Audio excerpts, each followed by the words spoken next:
आदाब नाजरीन, इतवार की अलसाई सुबह जब आप फुर्सत के चंद लम्हों का लुत्फ उठा रहे हैं, हम आपके संडे को खास बनाने के लिहाज से लेकर हाजिर हैं दुनिया जहां से निराला टीवी शो हिंदुस्तान हमारा, जो मुल्क के मुसलमानों की अपनी बुलंद आवाज है। नाजरीन आदाब, मैं हूँ साइमा खान। संडे स्पेशल में हम आपके लिए लेकर आए हैं कुछ खास, जब हम कौम की आवाज में अपनी आवाज मिलाते हैं, उसे एक मुकम्मल मंजिल तक पहुंचाने की जुस्तजू लेकर, तो फिर जन्म लेता है मेरी आवाज सुनो। मेरी आवाज सुनो में हम आज बात करेंगे हिंदी सिनेमा से दूर होती जा रही उर्दू जुबान की। 100 साल पहले जब हिंदी सिनेमा का आगाज हुआ था तो उर्दू जुबान इसके मिजाज में कहीं गहरे तक रची बसी थी, पर जैसे जैसे हिंदी सिनेमा का सफर आगे बढ़ा और वो ज्यादा ग्लोबल होती गई, उर्दू को इंग्लिश जुबान से कड़ी चुनौती मिलने लगी। यहां तक कि आज की फिल्मों के स्क्रिप्ट भी रोमन स्क्रिप्ट में लिखे जाने लगे हैं। आइए इसी बात के शिनाख्त करते हैं मेरी आवाज सुनो में।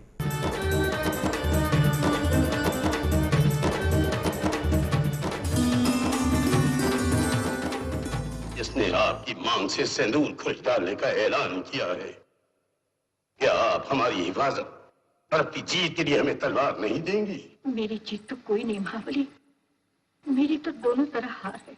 इस डायलॉग को सुनते ही हिंदी सिनेमा की अजीम क्लासिकल फिल्म मुगल आजम की याद आती है, जो वक्त से दूर आज भी हिंदुस्तानी सिनेमा की सबसे बड़ी फिल्मों में शुमार है।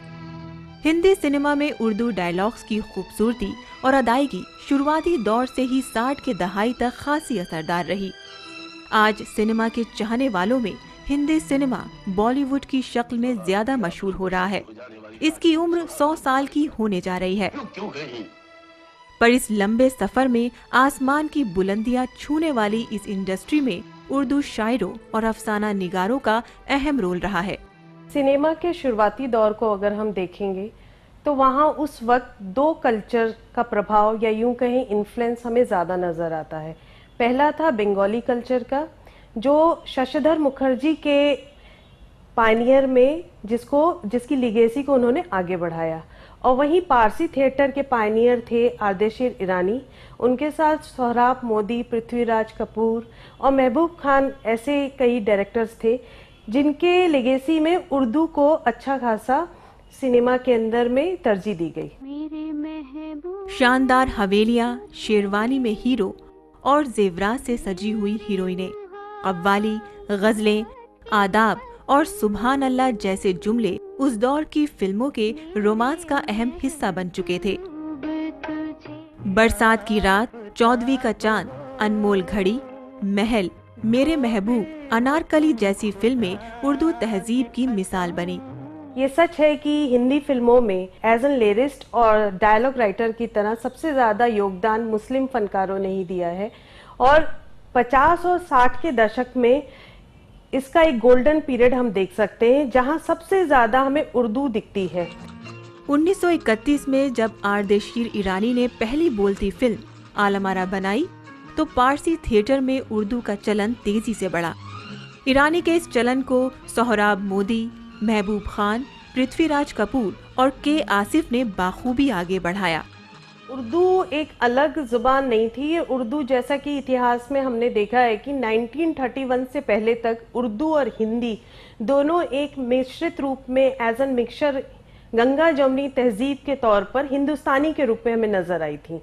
फिर 1961 के सेंसस में उर्दू को स्पेशली मुस्लिम्स के साथ जोड़ दिया गया था। 70 के दहाई में बॉलीवुड की फिल्मों का दौर और चलन भी बदला।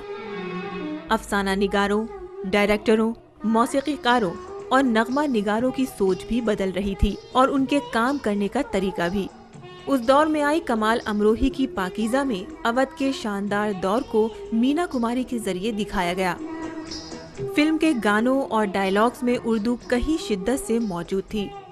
आपके पाँव देखे बहुत हसीन हैं, इन्हें जमीन पर मत उतारिएगा, मैले हो जाएंगे। लेकिन उसके बाद फिल्मों का दौर बदला और रोमांस की जगह फिल्मों में एक्शन अहम हो गया। रोमांटिक हीरो की जगह एंग्री यंग मैन ने ले ली। मैं जा रही हूँ विजय। उस वक्त दर्शकों का मिजाज बदल गया था, अमिताभ बच्चन का दौर शुरू हो गया था। 70 की दहाई में आई महबूब की मेहंदी फ्लॉप हो गई। वहीं गर्म हवा जैसी मुस्लिम मसाइल फिल्मों में रोमांस की जगह मुस्लिम समाज की हकीकत दिखाई गई। 70 के दशक में जब फिल्में आई तो उस समय दर्शकों का मिजाज थोड़ा बदल गया था। हमारे डायरेक्टर्स भी एक्शन की ओर आ गए थे, क्योंकि हॉलीवुड का एक इन्फ्लुएंस उस वक्त शुरू हो गया था बॉलीवुड के ऊपर, और उसी इन्फ्लुएंस को देखते हुए एक्शन की फिल्में बनने लगी थी। और एक स्ट्रीट लैंग्वेज, या जिसे हम कह सकते हैं टपोरी भाषा, जो मुंबईया भाषा है, वो हावी होने लग गई थी। दिल चीज क्या है आप मेरी जान लीजिए। 80 की दहाई में उमराव जान और रजिया सुल्तान जैसी उर्दू में रची फिल्में आईं और मुजफ्फर अली की उमराव जान को छोड़कर बाकी सभी फिल्में बॉक्स ऑफिस पर फ्लॉप हो गईं, जिसमें लैला मजनू और हीर रांझा भी शामिल थी। तुमसे क्या रिश्ता है, कब से है ये मालूम नहीं, लेकिन इस हुस्न पे मर जाने को जी चाहता भले है। ही लैला मजनू के डायलॉग्स बेमिसाल थे, पर ये फिल्म भी बॉक्स ऑफिस पर कोई खास कमाल नहीं दिखा पाई। 80 के दशक में आई लगभग मुस्लिम कल्चर पे बनी सभी फिल्में फ्लॉप रही थी। उसका एक सबसे बड़ा कारण दर्शकों का बदलता मिजाज था। उस समय फैशन और फिल्म्स का जो उनका क्रेज था वो एक्शन और वेस्टर्नाइज ज्यादा हो रहा था। जैसे एक मेरे महबूब 60s में आई फिल्म थी, लेकिन वो सुपर हिट रही। फिर HS रवेल ने उसी फिल्म के करिश्मा को दोबारा महबूब की मेहंदी में करने की कोशिश की थी, लेकिन वो फिल्म फ्लॉप हो गई। तब उन्हें भी ये लगा कि अब शायद मुस्लिम कल्चर की फिल्मों के लिए बाजार ठंडा होता जा रहा है। हमेशा से फिल्में क्या होती हैं, फिल्में एक ट्रेंड के हिसाब से चलते हैं कि आज क्या ट्रेंड चल रहा है, आज दर्शक क्या देखना चाहता है। तो उस वक्त उन फिल्मों का ट्रेंड लगभग खत्म हो रहा था, तो इसलिए ये फिल्में भी उसी दौर में पिट गईं। आज जब बॉलीवुड पूरी तरह हॉलीवुड के रंग में रंग चुका है, तकनीक, कहानी और डायलॉग्स तीनों पर हॉलीवुड का असर हिंदी फिल्मों में साफ नजर आ रहा है। ऐसे में उर्दू महज सूफी गानों और फिल्मों के टाइटल्स तक ही सिमट कर रह गई है। उर्दू के एकदम गायब होने का मेन कारण ये है कि फिल्मों के जो डायलॉग्स हैं वो इंग्लिश होते जा रहे हैं। 90 का एक दौर आया था जब रोमांस तो लौटा, लेकिन उस टाइम ग्लोबलाइजेशन का समय था और ओवरसीज बिजनेस को डायरेक्टर प्रोड्यूसर ज्यादा अहमियत देते थे। ओवरसीज बिजनेस को देखते हुए उन्होंने हिंदी के साथ इंग्लिश के मिश्रित डायलॉग देने शुरू कर दिए, जो इंग्लिश लैंग्वेज हमें नजर आई, और उसको देखते हुए उर्दू और पिछड़ती गई। दूसरा एक बड़ा कारण ये था कि उस वक्त में उर्दू जानने वाले राइटर्स और शायरों का, जो अभी भी ये दौर है, की कमी आ गई। अगर हम इसकी एक मिसाल ये ले सकते हैं कि JP दत्ता ने जब उमराव जान बनाई तो उस उमराव जान का स्क्रिप्ट राइटिंग और डायलॉग्स नीरज वोरा और श्रीधर राघवन ने किया। दोनों ही ऐसे व्यक्ति थे जिन्हें उर्दू नहीं आती थी, उर्दू की समझ बहुत सीमित थी जिनकी। पर इंडस्ट्री में कुछ डायरेक्टर्स ऐसे भी हैं जो उर्दू के चलन को जिंदा रखने में जुटे हुए हैं। श्याम बेनेगल की सरदारी बेगम और जुबैदा, खालिद मोहम्मद की फिजा और तहजीब, सुधीर मिश्रा की खोया खोया चांद और आशुतोष ग्वारिकर की जोधा अकबर जैसी कुछ चुनिंदा फिल्में रहीं जिनमें उर्दू जुबान खूबसूरती के साथ पर्दे पर रौनुमा की गई। वही जिंदा रही और पूरी शिद्दत के साथ धड़कती हुई। बीते दिनों आई जिंदगी ना मिलेगी दोबारा में भी हमें उर्दू को थोड़ा सा हम उसकी प्रेजेंस को देख सकते हैं। जब उस फिल्म की डायरेक्टर जोया हसन ने इस फिल्म की स्क्रिप्ट में ही उर्दू को रचाने बसाने की कोशिश की, उनके भाई फरहान अख्तर ने इमरान का इसमें एक कैरेक्टर निभाया था जो शायर होता है, और वो अपनी बात डायलॉग्स कहने के साथ साथ कहीं ना कहीं वो शायरी को, कविता को कहने की भी उन्होंने कोशिश की है। तो ऐसा नहीं है कि उर्दू के लिए काम नहीं हो रहा है, बॉलीवुड में हो रहा है पर कम हो रहा है, और जिन लोगों को उर्दू की समझ नहीं है वो टाइटल्स के जरिए ही उर्दू के साथ कहीं ना कहीं जुड़ने की कोशिश करते हैं।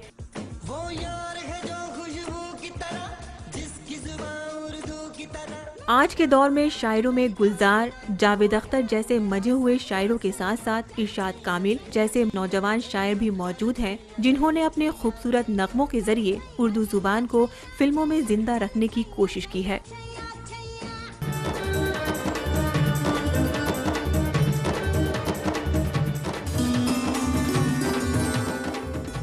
हम मुसाफिर यूं ही मशरूफ़े सफ़र जाएंगे, बेनिशां हो गए जब शहर जाएंगे, किस कदर होगा यहाँ महरो वफ़ा, हम तेरी याद से जिस रोज़ उतर जाएंगे। देखा आपने, हिंदी सिनेमा को एक नया मिजाज, नई तहजीब और नई ज़ुबान मैसर कराने वाली उर्दू का आज क्या हाल हो गया है। अब वक्त हो गया है एक छोटे से ब्रेक का।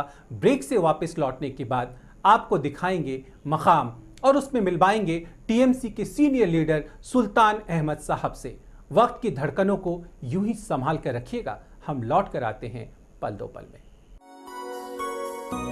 मकाम में आज हम आपको रूबरू करा रहे हैं मुल्क के एक ऐसे सियासी बाजीगर से जिन्होंने मगरबी बंगाल में सीपीएम हुकूमत के खिलाफ उस वक्त बगावत का बिगुल बजाया था जब वहां लाल सलाम के हुक्म से हवा भी अपना रुख बदल लेती थी।